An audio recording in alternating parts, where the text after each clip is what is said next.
Queridos cotillantes, aquí estamos en un nuevo chismecito cultural.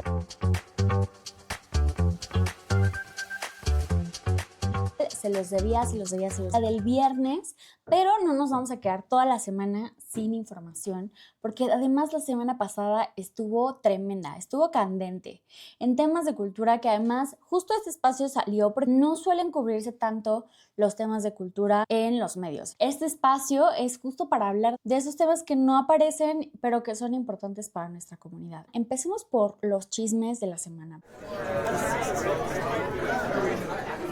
La semana pasada el gran tema fue el asunto de los salarios. Y es que todo explotó. Hubo paros en todos lados y justo hubieron comunicados, hubo otros. Voy a tratar de hacerles un resumen porque fue una semana muy movida para la Secretaría de Cultura Federal. El 2 de marzo, el SINAC, el CNTSC y el SINTAC, son sindicatos de diferentes dependencias del sector cultura, toman reformas en Arenal. Lo que ellos dicen es que 2,000 trabajadores cobran menos del salario mínimo desde hace más de 2 años. Y claro, esto se ha hecho evidente con el aumento del salario mínimo, pues que hemos visto que todos los demás han hecho, pero por alguna razón sector cultura sin hacerse. Lo que piden es el 13% de aumento, una homologación, transporte, útiles y vestuario. Esto pasó el 2 de marzo. El 3 de marzo, Curiel de Icaza, la secretaria de Cultura, dice en una entrevista que ningún trabajador va a quedar por debajo del salario mínimo. Una gran noticia, porque hasta la fecha de esto no se había hablado de esta manera, ¿no? Lo que ella dijo es que será retroactivo enero, pero no da una fecha de cuándo se va a hacer este cambio. Dice que está hablando en pláticas con Hacienda, pues para ver qué onda, porque claro, pues el presupuesto nunca se ajustó y es que por eso uno pelea por el presupuesto, señores, porque desde el año pasado se les dijo, ese presupuesto está mal, están recortando dependencias, ¿cómo van a sostener la operación? El 5 de marzo, Sheinbaum en su mañanera menciona que se va a resolver este año y que van a irse resolviendo las demandas de manera paulatina, pero tampoco hay una fecha. El 5 de marzo, los sindicatos entregan reforma 175 y se firma una minuta con comisos. Meses de trabajo con la secretaria María Núñez Vespalova para gestionar transporte, útiles, vestuario y el aumento salarial, pues de acuerdo a la política salarial nacional, que además es una de las grandes políticas del sexenio y que pues no estamos viendo claro en el sector cultura. Una cosa que es clave, Hacienda reconoce que son 150,000 trabajadores del Estado por debajo del salario mínimo, 150,000 personas. No es un problema exclusivo de cultura, es un tema de política de Estado, pero en el sector cultura es muy agravante porque, como ustedes saben, tenemos estas formas de contratación terribles como el capítulo 3000, ¿no? En donde a la gente, o sea, se la viven endeudados, les pagan 6 meses y pues ya cuando les pagan ya lo deben, o sea, hacen maromas, además de estar por debajo del salario mínimo. Entonces, bueno, este fue el gran chisme de la semana, pero hay otro y se conecta con nuestro chisme de la semana pasada. Y es que, ¿se acuerdan que platicamos con Juan Carlos Villegas y estábamos muy derrotados porque qué pedo con que no se iba a hacer la modificación correcta en la ley y otra vez nos íbamos a quedar con una reforma sin patitas, medio mocha, enclenque en el tema de derechos laborales de cultura? Bueno, en un golpe así del destino, Susana Harp en el Senado presentó un dictamen. La verdad, o sea, hay cosas que se les tienen que aplaudir a los políticos. Susana Harp, aplausos. Porque dijo, no señores, a ver, esto iba así. Y entonces, justo como que reformuló esas partes que estaban todas truncas y todas chafas y que solamente iban a cubrir a los intérpretes, a locutores, narradores, artistas, o sea, actores, bailarines y no a todo el sector, en lo general a las personas trabajadoras de la cultura. Entonces, pues de nuevo dictamen que emite el Senado amplía el catálogo haciendo que aplique a toda persona que realice actividades en escenarios, teatros, cines, etcétera, o cualquier espacio donde se exhiba, transmita o se registre su voz, y también define como dotadoras del arte y la cultura a quienes ejercen sus habilidades artísticas, creativas, interpretativas o talento indispensables para la ejecución de su trabajo. Entonces ya, nos ampliamos. Y otra de las cosas que tiene este dictamen, que me parece bellísimo, es que reconoce contratos por obra, por tiempo determinado, indeterminado, por temporada y por función. Es decir, ya hay una cosa de, a ver, si tiene que hacer contrato bajo la naturaleza del trabajo que es pues el trabajo cultural, artístico, creativo, que no suele ser el trabajo al que estamos acostumbrados de salario y por tiempo y antigüedad. No, tiene que haber contratos por cada tipo de acuerdo que exista. Entonces, reconoce la naturaleza intermitente. Esto, señores, se aprobó de manera unánime en el Senado. Gran aplauso, porque ustedes tienen que saber que estas cosas se negocian, se apalabran y no negociar en un mal sentido. O sea, de verdad, como que lograr cosas que pasen unánimemente significa que hubo mucha chamba y movimiento detrás de parte de la senadora y de su equipo para, pues, mover las cosas. Entonces, nada, ahora regresa a la Cámara de Diputados y vamos a ver si este nuevo dictamen nos salva la reforma, que ojalá que sí, prendan sus veladoras, pero sobre todo presionen a sus diputados en la Cámara, mándenles tweets, díganles por qué tienen que aprobar esto, para que justamente no nos quedemos con una ley federal del trabajo mocha y que nuevamente no le sirva al sector cultural. Entonces, un rayito de esperanza esta semana que esperemos que dé para mucho. Les dejo acá un pedacito del discurso que fue una joya. Hoy presentamos un dictamen que representa un avance importante para la dignificación del trabajo de las y los artistas de nuestro país. Durante décadas, la Ley Federal del Trabajo reconoció derechos laborales únicamente a actores y músicos, dejando fuera una amplia comunidad de creadores y creadoras. Por ejemplo, no estaban los bailarines ni bailarinas que tienen una enorme exposición física en su quehacer. Este vacío legal no era menor, significaba incertidumbre contractual, ausencia de seguridad social y condiciones indignas para miles de personas cuyo talento da identidad y memoria a nuestra nación mexicana. El dictamen que hoy se presenta corrige esta omisión estructural ampliando el catálogo de personas trabajadoras del arte y lo hace de manera incluyente, contemporánea y sin limitarlo a una lista cerrada. El nuevo artículo 304 establece que estas disposiciones aplican a quienes realizan actividades en escenarios, teatros, cines, circos, radio, televisión, salas de doblaje, de grabación o cualquier otro espacio donde se exhiban, transmitan o registren su voz, su imagen o su ejecución. Y de manera aún más relevante, define como personas trabajadoras del arte a quienes ejercen habilidades artísticas, creativas, interpretativas o de talento indispensable para la ejecución de su trabajo, por lo cual ahora se incluyen a muchas figuras artísticas que históricamente habían quedado fuera del marco laboral. Esta ampliación no es solo un reconocimiento simbólico, es una puerta de derechos, pues al incorporar a todas estas personas al capítulo 11º de la Ley Federal del Trabajo, se les garantiza la posibilidad de celebrar contratos formales, acceder a seguridad social, tener condiciones dignas de trabajo y contar con condiciones de higiene y seguridad acordes a la naturaleza de sus actividades. Otro elemento fundamental del dictamen es la modernización de la forma de contratación. El artículo 305 reconoce que las relaciones laborales en el ámbito artístico pueden ser de diferentes formas: por obra, por tiempo determinado, por tiempo indeterminado, por temporada o para una o varias funciones, representaciones o ejecuciones. Esta flexibilidad no precariza, al contrario, reconoce la naturaleza intermitente que va por proyecto, que va por trabajo artístico y permite que cada creador o creadora cuente con un contrato adecuado a su realidad sin quedarse fuera de la protección laboral. Asimismo, el artículo 306 establece que el salario podrá estipularse por obra o por tiempo para una o varias temporadas o funciones. Esto permite que el pago refleje la diversidad de modalidades en que se produce el arte. A partir de esto vemos dos caras de la moneda bien fuertes, ¿no? O sea, por un lado vemos los trabajadores del arte y de la cultura que están protestando por las condiciones bajo las cuales trabajan.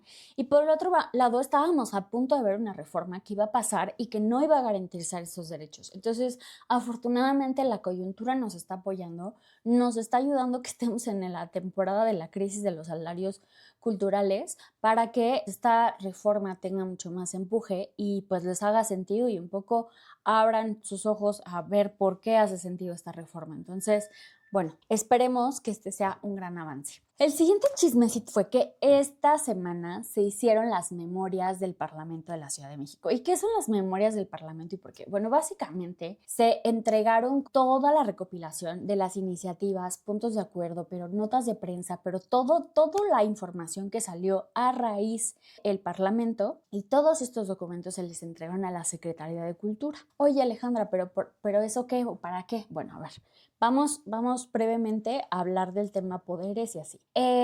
Por un lado está el legislativo, que en el legislativo ya se están presentando estos instrumentos legislativos para reformar la ley, para cambiar, para modificar algunas cosas. Sin embargo, es muy importante que estas propuestas igualmente no vengan en el vacío, no vengan como de pues yo propongo esto y quién sabe si la Secretaría de Cultura lo puede hacer, si es razonable con otras disposiciones de gobierno, con otras instituciones. Entonces, ¿qué está pasando o qué pasó con esta entrega de las memorias? Bueno, la diputada Peralta León le entregó las memorias a la secretaria Ana Francis López Bay para que ella pudiera hacer un análisis de las propuestas y también ella decir, ok, bueno, a ver, esto es viable, no es viable, cómo es viable, qué impacto tendría en la reglamentación, en el marco normativo de la dependencia y también ella poder proponer iniciativas directamente al Congreso para que sean consideradas y que estén un poco hechas de manera que operen, que sean capaces de operar. Porque si no, lo que puede pasarnos es que estas iniciativas que se presentaron se presenten en el Congreso,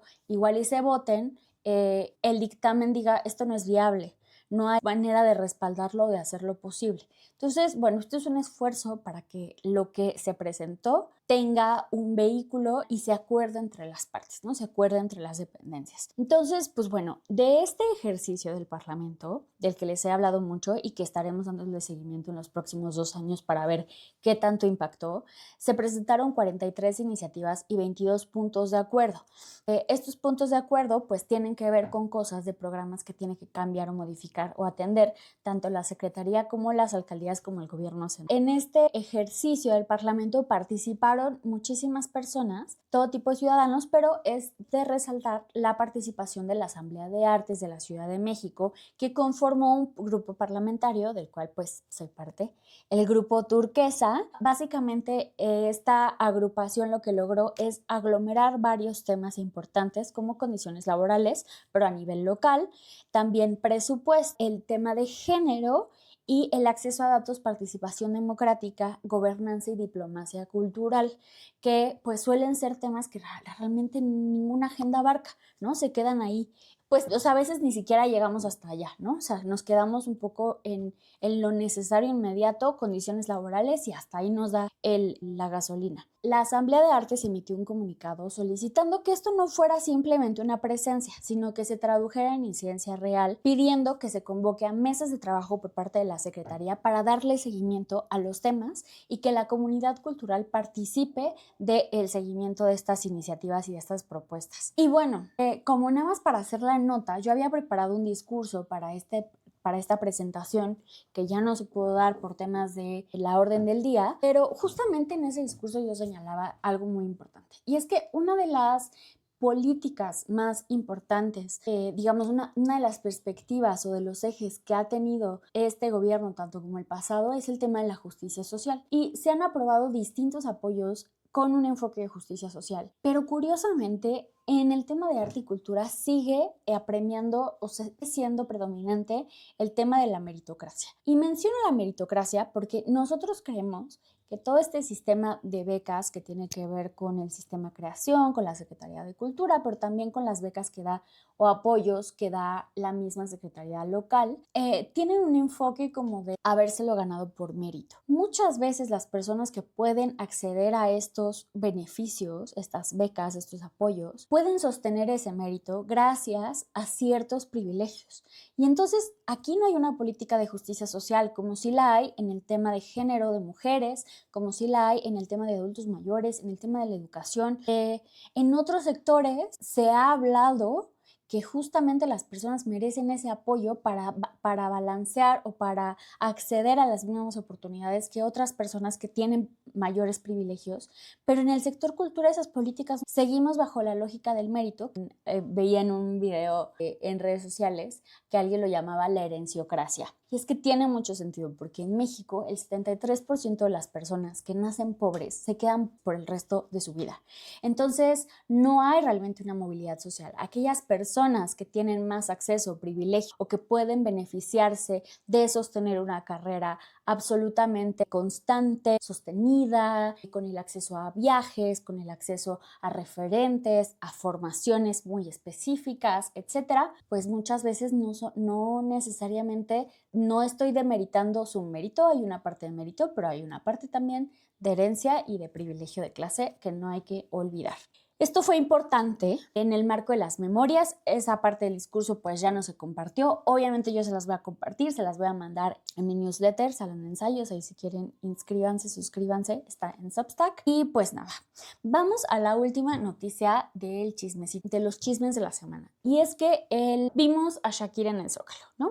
Tuvimos a Shakira, pero así como hemos tenido a Bad Bunny, pero así como hemos tenido a Rosalía y a otros tantos más. Ya no se ha vuelto algo excepcional, ya es algo como constante y común que hay. Tenemos estos masivos. Y entonces lo que siempre se ha dicho al respecto es que, bueno, es que el Estado no los paga. Y entonces un poco la pregunta sobre esto es, ¿el Estado paga o no paga? Porque estuve leyendo varios comentarios respecto a pues la molestia de, oye, ¿por qué estamos teniendo este tipo de eventos en vez de llevar la política hacia otro lado? Y se presentan como gratuitos y se dicen como, no, es que este lo patrocinó Netflix, es que este lo patrocinó el Coro. La realidad es que el Estado cubre la logística, seguridad y operación, y la iniciativa privada cubre la producción y los honorarios del artista. Esta lógica Estado más privados funciona y se aplica para Shakira. Y aquí vamos a la médula, porque aunque dicen que el Estado no los paga, aquí hay una lógica que se aplica, pero no se aplica para todos. Y es que el Estado más la iniciativa privada funcionan para Shakira. Se unen, colaboran juntos para hacer posible que Shakira esté en el Zócalo. Pero esto no aplica cuando artistas mexicanos independientes pretenden tener o apoyarse de la infraestructura estatal, de apoyos y combinarlos con la participación de la iniciativa privada. Entonces, en ese momento, ese tipo de proyectos se consideran comerciales y se les quita la elegibilidad para becas o estímulos o apoyos o beneficios. Y entonces, de alguna manera, se vuelve un poquito muy contradictorio y muy en función de, pues, quién es el artista, ¿no? Y justamente quienes más necesitarían esa ayuda y la participación de la iniciativa privada más el Estado son los artistas independientes. Entonces, ¿por qué todo este esfuerzo por estos artistas de entretenimiento que además, pues eso, se presentan en estadios, llenan estadios, ¿no? Se ha vuelto muy conveniente y me parece que el enfoque de política cultural no es el más adecuado porque no está beneficiando de entrada, artistas nacionales y en segundo, tampoco el desarrollo del mercado local, que es lo que le toca y le importa a la Secretaría de Cultura de la Ciudad de México. Entonces, ¿quién gana con esos masivos? Porque lo cierto es que se han vuelto una manera de mostrar cifras de acceso. Miren, impactamos a toda esta gente y se alían con la gran industria, pero no están incentivando el desarrollo de artistas nacionales, locales, y además yo creo que Corona vendió sus cervezas, ¿no? Y también se benefició de la venta en ese espacio. Entonces, pues como que porque en una cierta colaboración decimos, sí, lo comercial está increíble y el Estado no está poniendo nada, y en otro tipo de colaboraciones en donde apenas se huele un poquito de comercio o de venta para que los artistas recuperen su inversión, lo satanizamos y lo vemos como terrible e incluso no hay acceso para hacer ese tipo de cosas. Y bueno, esto se conecta con la FIL de Minería, que tristemente pues le tocó compartir el centro histórico con Shakira y cerró con un 17% menos de asistentes. Este año tuvo 70,000 versus a los 83,000 que tuvo en el año pasado, y justamente la directora de la feria reconoció que esta fue una semana atípica y que pues las cifras pues lo dejan ver. Entonces, bueno, en términos de política cultural de Estado, pues creo que nos deja muchas preguntas. Y para cerrar esta sección, que ahora sí fue larga porque pasaron muchísimas, murió Pedro Friedeberg, que había nacido, murió el 5 de marzo en San Miguel de Allende a sus 90 años. Pedro Friedeberg fue un artista surrealista, diseñador, escultor, que nació en Florencia y se refugió en México desde sus 3 años. Su obra icónica, La silla a mano,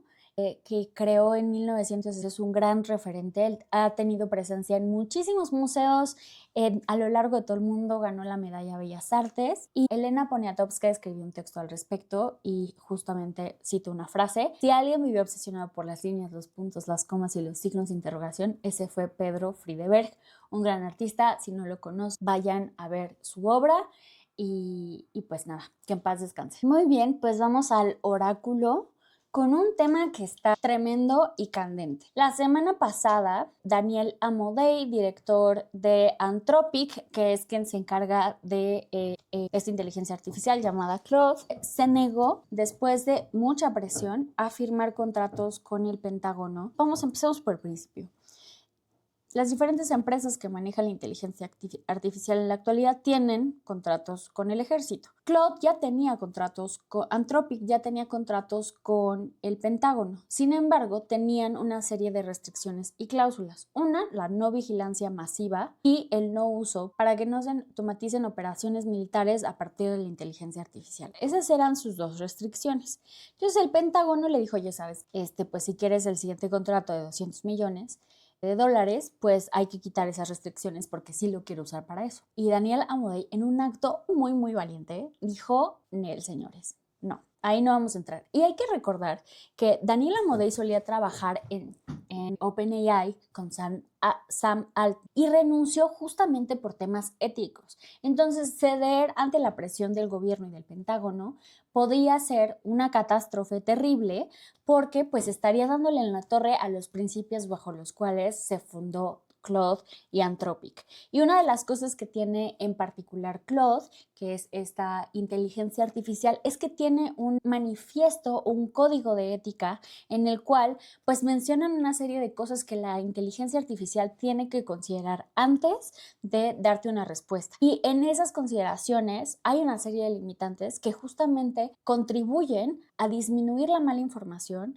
también a no intervenir o no propiciar escenarios donde coercionen tu libertad de pensamiento, y también a poner siempre por delante la vida de las personas. Como hemos estado viendo en noticias, están habiendo muchos casos de psicosis de inteligencia artificial, porque la gente utiliza la inteligencia artificial como un soporte emocional, y de pronto en ese soporte emocional podemos entrar a lugares muy, muy oscuros. Varias personas se han desvivido por este tipo de dinámica y de relación, y además también hemos visto cómo la inteligencia artificial en este tiempo se ha utilizado para la explotación sexual de las personas, para crear imágenes de infantes, de mujeres sin su consentimiento. En fin, hay todo un tema y un dilema ético vigente al que nos vamos a enfrentar todos los días. Entonces, dentro de este panorama, Claude, Anthropic, ha sido una de las empresas que ha tratado de tener una postura lo más coherente y congruente posible. Y entonces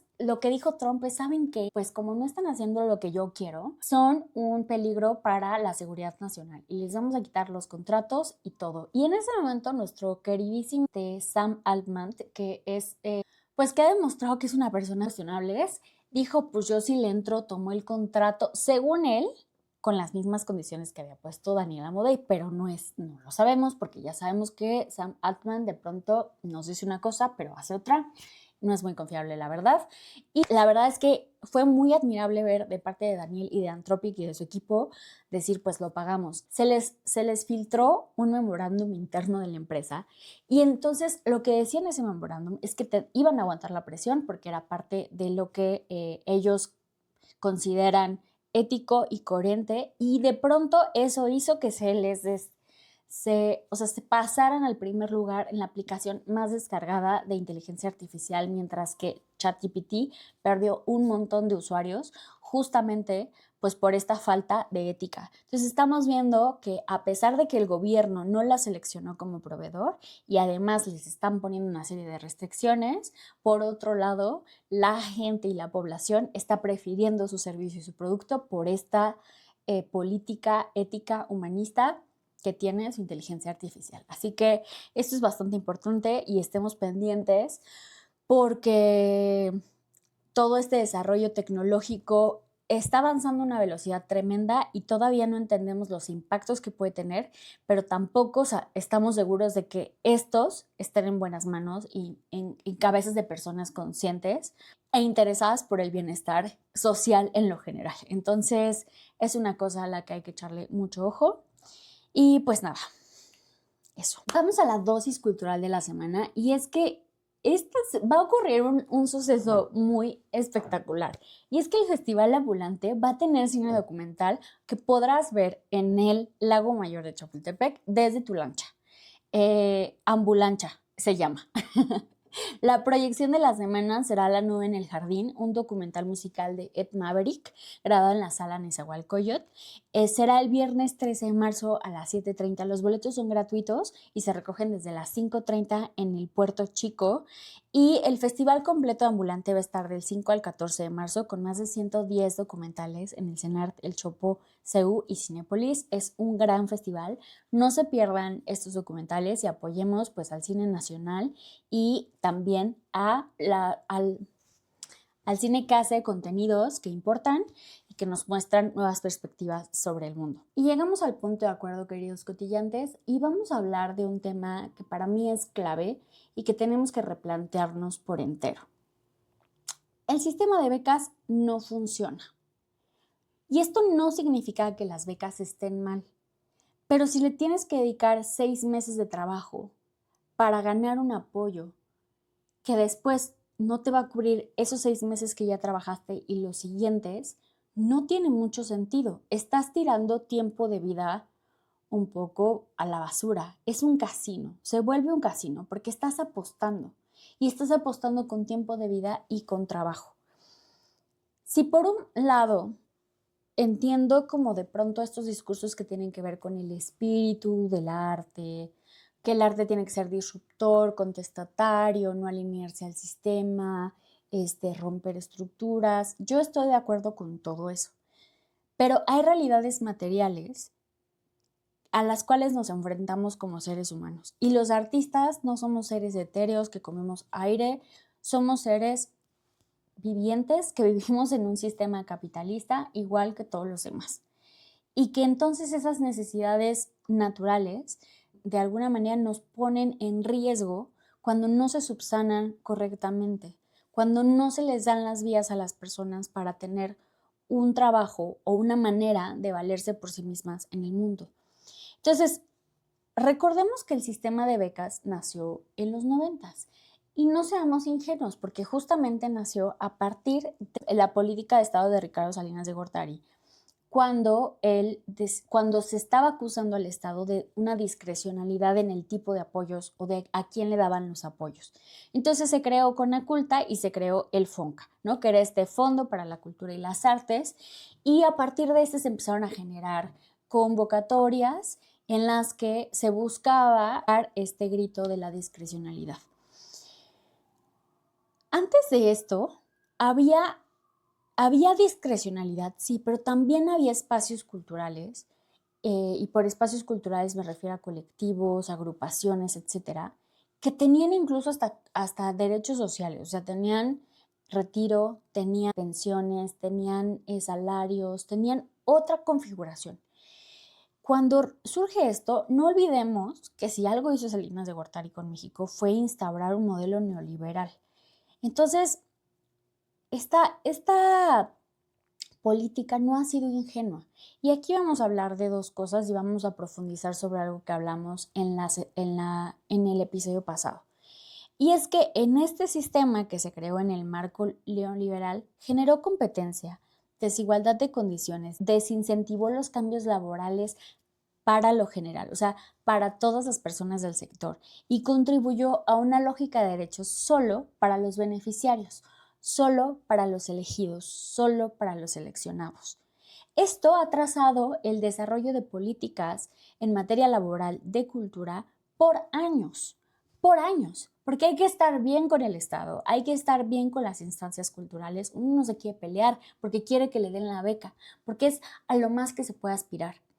Y estas becas eran medianamente sostenibles en un momento en el que, por ejemplo, en 2013 tuvimos el presupuesto más alto de cultura y que más o menos hacían sentido en relación a la vida. Pero llevamos ya muchos años viendo cómo crece el costo de la canasta básica, las rentas en México, crece el costo de la vida en lo general y esas becas no crecen y sin embargo te siguen exigiendo lo mismo. Y aquí viene un tema clave. Y es que como se formó el FONCA, también se formó este sistema de retribución social.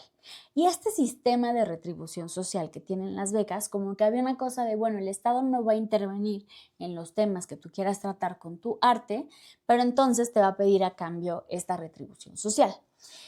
Esta retribución social es básicamente trabajo gratuito, porque es trabajo en muchos de los casos y trabajo que además consume bastante tiempo y trabajo que además otras dependencias obtienen de manera gratuita. Entonces, ¿qué pasa? Te doy un beneficio o un apoyo que no termina a veces en muchos casos de cubrir por completo lo que cuesta tu proyecto. Y por otro lado, te hago trabajar para competir por el apoyo, te hago trabajar para cumplir con el apoyo y además te hago trabajar para cumplir con tu retribución social. ¿Qué pasa? Que aquí hay como dos tramos bien grandotes de todo el ciclo que son trabajo completamente gratuito y eso nos pone en una situación de déficit, es decir, no importa qué beca te den, no importa qué apoyo recibas, no te va a alcanzar porque no va a cubrir todo el tiempo que le tienes que dedicar. Y yo siendo gestora cultural, apoyando a muchos artistas a obtener sus apoyos, yo lo veo. Usualmente la persona que mete el apoyo o que consigue el incentivo no gana nada. A veces hasta queda endeudada porque tiene que subsanar todo ese déficit. Entonces, ¿realmente estas becas nos funcionan o están siendo como esa gotita de agua que evita que nos moramos de sed? Porque no hay una política clara al respecto. Ahora con todos estos cambios y de ser incluidos en la ley y de pues que se empiecen a garantizar nuestros derechos laborales, eso implica toda una reconfiguración. Y para que se haga esa reconfiguración de cómo funciona el mercado en términos de arte y cultura, una de las cosas que tiene que pasar es que dejemos de dar trabajo gratis. Porque si las instituciones públicas o privadas no le dan recursos a la compra de servicios, productos, obras, experiencias artísticas y culturales, no va a haber mercado. Y entonces, ¿cómo van a poder asegurar condiciones laborales los productores o aquellas personas que gestionen un proyecto? No va a haber manera. Necesitamos que haya mercado y no hay cosa que más desincentive el mercado que esta parte de retribución social o este trabajo gratuito que le regalamos al Estado a cambio de nuestra libertad de discurso y de narrativas, que bueno, yo cuestionaría muchísimo eso porque me parece que siempre hay una línea, es clara las personas que están en la dependencia, no digo que esté bien, que esté mal, pero todo gobierno tiene una línea, escoge a las personas en función de eso y también los jurados pues se escogen un poco así, ¿no? Se balancean todo, sí, pero se escogen un poco así. Entonces, pues es algo a reflexionar y también es algo en lo que necesitamos poner el dedo sobre la llaga y vigilar mucho más a dónde se van nuestros presupuestos de las alcaldías, de los estados, de los municipios, porque muchas veces gracias a ese trabajo que regalamos, el dinero que tendría que irse al pago de o a la compra de bienes, servicios, proyectos, obras artísticas, pues se va a otras prioridades, muchos casos a corrupción. Entonces, pues es algo importante a considerar y con este punto de acuerdo, los dejo para que reflexionemos respecto al cómo se han instrumentalizado las becas y apoyos para no generar condiciones laborales dignas en nuestro sector. Pues eso es todo por hoy, este tercer chismecito cultural. Muchas gracias por acompañarme, a los que se quedaron hasta el final y que siguen aquí. Gracias por acompañarme. Tuve una semana súper complicada, tuve un familiar en el hospital, entonces, bueno, hice todo lo posible, pero aquí estoy. Y quiero contarles, voy a dejarles acá el link en la descripción, pero también en el link en mi Instagram pueden descargar un resumen con el marco legal que investigué para la iniciativa que presenté en el Congreso. Entonces pueden descargarlo y los invito a que se echen un clavado porque muchas veces no entendemos cómo se arma una iniciativa, qué es, cómo se ve. Entonces, bueno, ahí pueden echarle un ojo. Con mucho gusto nos vemos la próxima semana. Yo soy Ale Arborescente. Les mando un abrazo. Muchas gracias, queridos cotillantes. Bye.